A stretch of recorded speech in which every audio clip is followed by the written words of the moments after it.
வணக்கம். நெருப்பு தமிழர். நெருப்பு தமிழனின் பயணங்கள் முடிவதில்லை. 2 ஆண்டுகளாக அமெரிக்காவில் தொடர்கின்ற இந்த பயணம் நாம் கிட்டத்தட்ட 90,000 கிலோமீட்டர்களை தொட்டுட்டோம். இன்னும் ஒரு 10,000 கிலோமீட்டர் கடந்து நாம் 1,00,000 கிலோமீட்டரை தொடுவோம்.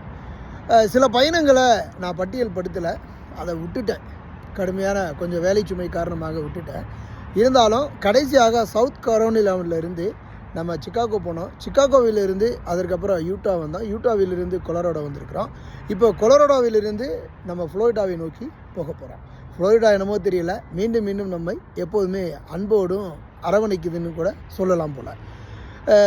கொலராடோவில் இருந்து இப்போ தற்போது நான் கிளம்ப போகிறேன். உண்மையிலேயே நம்ம தமிழ் பசங்க அப்படின்னு சொன்னால் உண்மையிலேயே அனைவருக்கும் மனமார்ந்த நன்றிகள் தான்.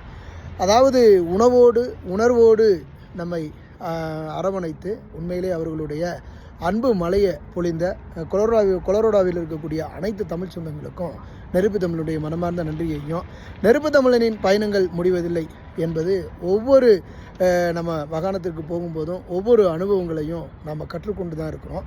பலதரப்பட்ட மக்களையும் சந்திக்கிறோம், பழகிறோம்.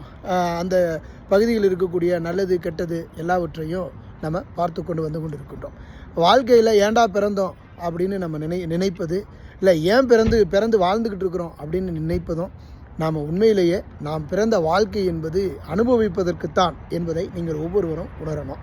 கிடைக்கக்கூடிய வாய்ப்புகளை சரியாக பயன்படுத்தி அதை நாம் வெற்றி பாதையாக மாற்றுவோம். நெருப்பு தமிழனுடைய பயணங்கள் தொடரும். ஒவ்வொரு பயணங்களும் ஒவ்வொரு அனுபவத்தையும், ஒவ்வொரு நொடியும் நமது வாழ்க்கைக்கு ஒவ்வொரு மாற்றத்தை ஏற்படுத்தும் என்பதையும் உணர்வோம். ஃப்ளோரிடாவில் நம்ம மீண்டும் சந்திப்போம். அது மட்டுமல்ல, ஃப்ளோரிடா போகிற வழியில் இருக்கக்கூடிய இயற்கை வளங்களையும் நம்ம பார்க்கத்தான் போகிறோம். நெருப்பு தமிழனின் பயணங்கள் தொடரும்.